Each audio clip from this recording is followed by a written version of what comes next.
Good day mga ka-sports natin dyan. Creamline Cool Smashers hindi pinaporma ang Kurashiki Ablaze kung saan nga tinapos agad nila ito sa loob lamang ng 4th set.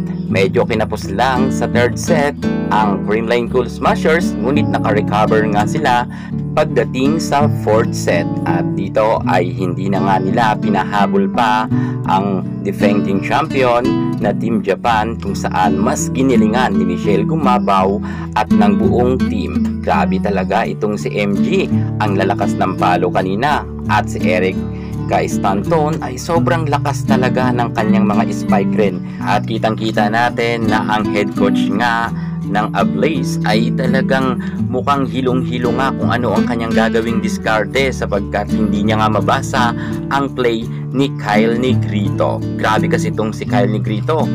Michelle Gumabao, Erica Stanton, Bernadette Fons, Pangs Panaga, Bea De Leon ay binibigyan niya. Halos lahat ay meron ambag, hindi nga gaya ng mga nakaraan conference kung saan nakatutok lang si Kyle Negrito sa dalawang spikers. Pero ngayon, kakaiba talaga ang Creamline. Narito ang buong detalye. Pero bago muna ang lahat, subscribe ka muna. I-click ang ating notification bell para lagi kang updated sa lahat ng issue pagdating sa volleyball. Susunod na.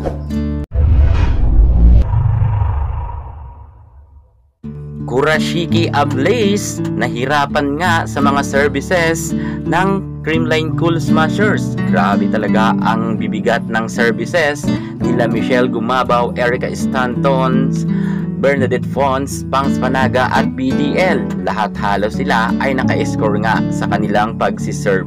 At kitang-kita nga natin na gulat ang Kurashiki sa team ng Creamline. Hindi gaya ng nakaraan ngang conference nang sila ay nagkaharap ay pinatiklop nga nila kaagaran ang Creamline Cool Smashers. Pero iba ngayon sa pangunguna nga ni Michelle Gumabao, kung saan ang team captain natin ay gumana talaga at nanalo nga tayo sa loob lamang ng 4th set, 25-22, 25-22, at pabor nga yan sa Creamline. Ngunit sa 3rd set ay nakalamang naman ng 2 puntos ang Ablaze, kung saan 28-26 naman, pero dikitan yan.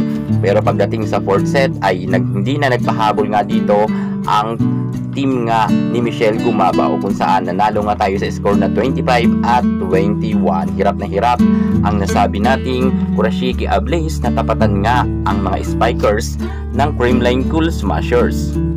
Patunay lang to na maganda ang samahan ng Good Vibes team, sapagkat kahit wala nga ang ating Phenom superstar Alyssa Valdez, Gemma Galanza, Gia Amazing at Tots Carlos, ngunit naipanalo nga ng kupunan ni Michelle Gumabao ang tumalo sa kanila noon. Ang defending champion nga na Kurashiki ay pinataob ka ngayon ng Creamline Cool Smashers sa kauna-unahan pagkakataon.